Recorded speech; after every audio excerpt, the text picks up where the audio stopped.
special coverage. Alam mo, hindi ko kayo sinasabing, hindi kayo binubula.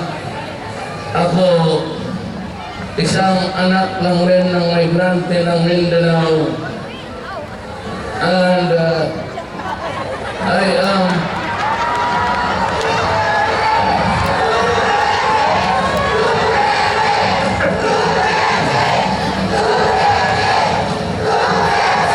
anak lang rin ako ng mahirap noon. Eh ngayon, hindi na masyado, pero hirap. Totoo, pagtanong kayo ng taga-Davao, sa buong buhay ko na politiko ako, 1988, mayor na ako ng Davao. 2016, mayor pa rin ako ng Davao. Pero sa totoo lang, magtanong kayo ng mga damo at mga kapatid ko mga Moro people, hanggang pick up lang rin ako kagaya sa inyo. Hindi ako bumibili ng mahal na sakyan kasi hindi ko pera. But anyway, bakit ako tumakbo? Galit ako sa gobyerno.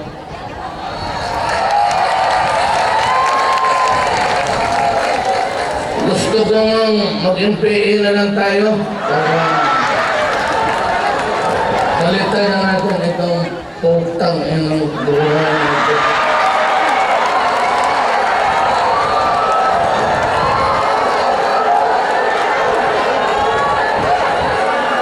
Alam mo, dito sa Pilipinas, ang pagsunod sa batas, ang pagsunod sa batas, marami na tayo dito.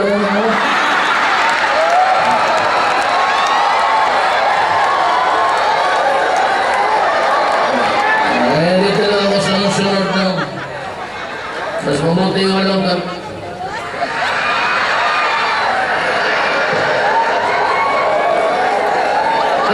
ang pagsunod kasi sa batas, choice lang kung gusto mo lang. Dito sa itaas, maniwala kayo, matagal na ako mayor yung congressman ako. Dito sa itaas, ito yung mga mayayaman, ito yung nag-smuggle ng isang tong bigas, tax evasion, corruption. Wala namang alibyo. Ang daan na matuwid, wala palang daan talaga na matuwid. Walang daan na dinaanan. Eh, pa ganun ba? Ang Pilipino na pobre, magdating sa airport, pagdating ng pagbukas, himulmula na ang mga mulmulan. Yung manok na gusto mo na lagyan mo na init tubig tapos tinatanggal mo.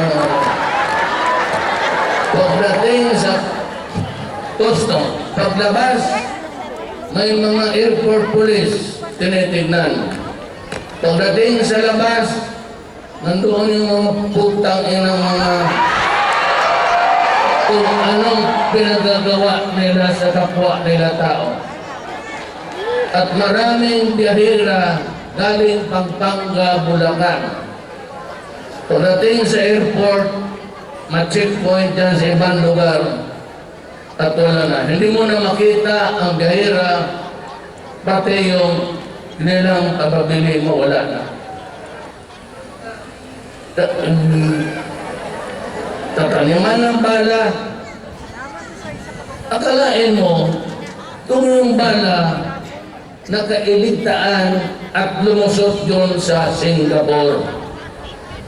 Alam mo, naalala ninyo, kung nahuli yun, di makukulong yung pobreng babae na nilagyan ng bala yung bag na hindi naman niya kasalanan.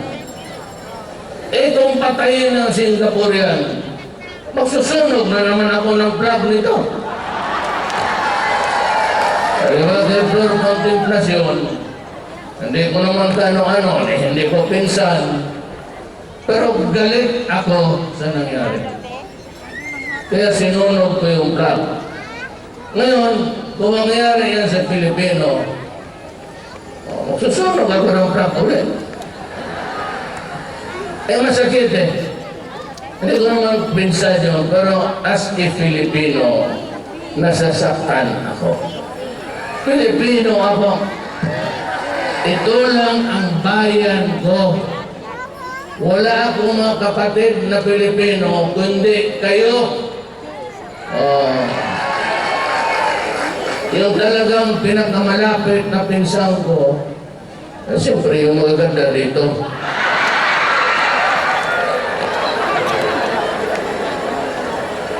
Ito yung anak ko, sabi niya, harapin ko daw yung kamera.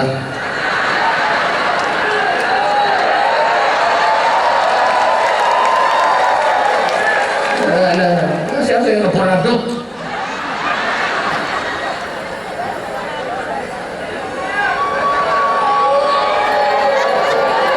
Walang maganda. Dito.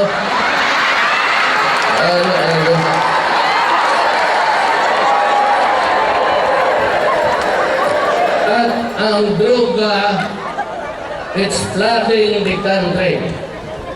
Ang ayaw na ayaw ko sa bukid ngayon sa Mindanao, pati Visayas, umaabot na sila sa bukid from the urban to the rural areas. Ang bayad na doon kinukuha na yung kalabaw, manok, tiktok, pati kambing. Laba, sabihan ko lang sa totohanan sa droga. Mag-umpisa ako ng droga. Baka ayaw ninyong tumawa o if you think na ayaw ninyo yung style ko, may panahon pa na nagrarally ko yung si Crispo. Doon na lang kayo.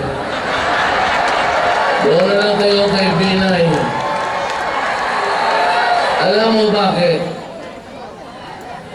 Ako talaga, pag ako ang na-presidente, ang utos ko sa polis, pati militar, patayin mo sila na.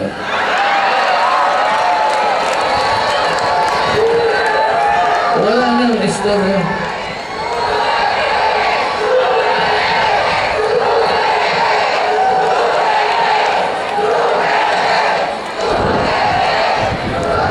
Alam mo kung bakit?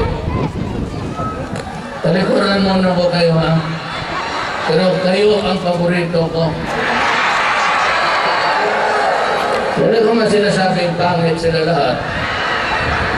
Pero pa rin akong nakukuha na medyo maganda. Yun o, kasi sinasabi nila pinapatay ko ang mga drogista. Huwag ho kayo maniwala niyan. I have never killed a woman or a child. Di ko kaya. Lalaki, baka. Baka. Alam mo, it's a 22 million facility. Lahat ng sa Mindanao na pumapasok, pati mga anak ng artista dito sa Manila, nakikiusap. Mayor, pwede man namin iparehab ang anak namin. You know, after 3 years, 4 years, ma-release sila. Ano ang nangyari? 99 slide. So sabi ko, kalaki ng gastos ko, libre itong kain, tulog, doktor, pati medisina. What the hell is happening dito? Nag-i-slide talaga almost 99. Dahil may nakita ako na may nakilala ako doktor ng neurosurgeon sa utak. Sabi niya, Mayor, baka gusto mong ipa-MRI-an sila. Totoo nga, yung nagsasabaw ng 1 year, 2 years, 3 years, ang utak lumiit na. Marami nang patay yung mga cell. At sabi niya, sa totoo lang, ang rehab, wala nang kwenta. So meron itong 3 to 4 million drug addicts. Anuhin natin to?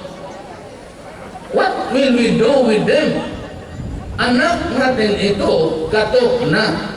Magnakaw ng pera sa bahay mo, alam niyo yan.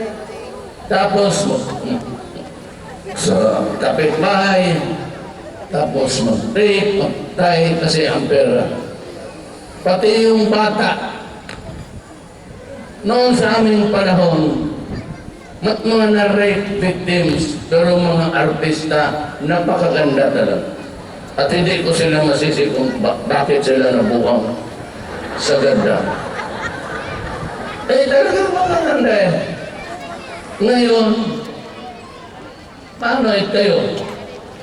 Maglabas kayo ng bahay niyo. Maraming durugista dito.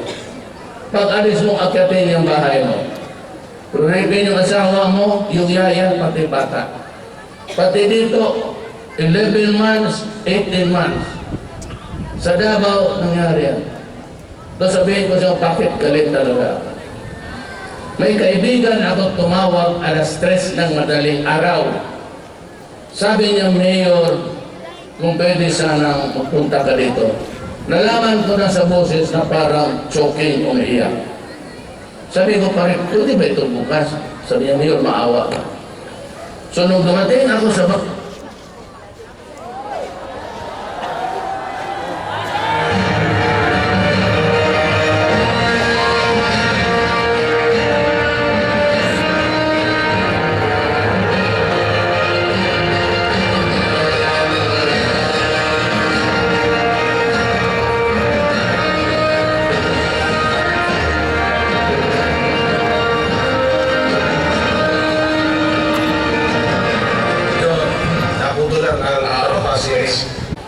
wala ba?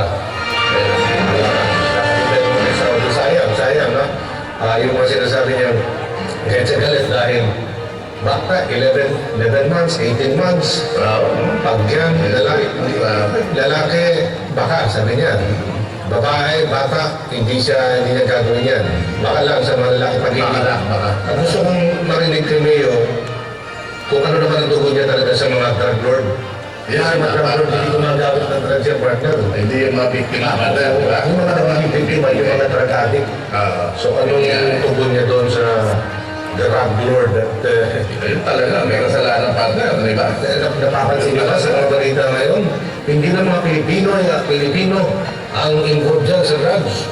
Mga banyaga, mga Chinese, trial, Hong Kong trial, mayroon sa mga ganong klase. Ang dali nila pumasok sa bahay natin partner. Kaya apat limaan. Araw-araw yan, buong Pilipinas. Nandito man si Congressman Bhagat Singh. Tanungin mo sa kanya, ano ang problema sa distrito niya? Tanungin mo si Mayor Lim. Tanungin mo si Erap. Tanungin mo lahat ng mayor, ang problema natin, siya po. Kaya lang, walang ginagawa ang gobyerno. Ngayon, pag ako ang presidente, hindi ko kayo pinapatawa at hindi ako nagtatawa. Pagdating ko, sabihin ko sa militar, pati pulis, ito order ba? Hanapin ninyo sila. Patayin, period.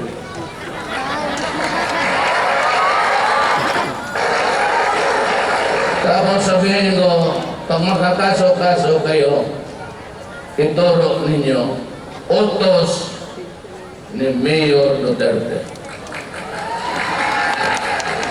Pagka nagsufil na kayo, pagdating doon sa judge, sabihin mo, Judge, utos ni Mayor yun. Tapos mag-announce ako, yung lahat na pinatay na droga at drug lord, utos ko yun. Kung may idemanda kayo, ako ang idemanda niyo. Yung criminal, kidnapper dito sa Maynila, ako. Yung mga intake, ninikidnap ninyo, nagbayad ng ransom, pinatay ko rin. Tapos may isa din, nagbili sila ng kotse, kunwari. Tapos, pinirito nila yung tao, pinatay nila, sinunog ko nila sa evangelista. Kaya nakita ng tatay yung anak niya, tatalong-talon. Bakit po gano'n? Tapos yung judge ngayon, nang naglilitis sa kaso, pinatay rin. Pati yung isa. Pag hindi mo ako napatay ngayon, 4 months from now, lilitsunin ko talaga kayo. Lahat kriminal. Problema ang polis, wala kayong, ay mga polis, kayo. Sabi ko, pag ako ang nanalo, kaagad, dublado ang sweldo ng polis, pati militar. Sila unang. Pero pag ang polis, kasi yung excuse, walang pera, kulang, kaya ganon. Sabi ko, kindergarten to high school, wala na kayong problema. Huwag na kayong magnakaw, huwag na kayong maghingi, huwag na kayong pumasok sa alanganin.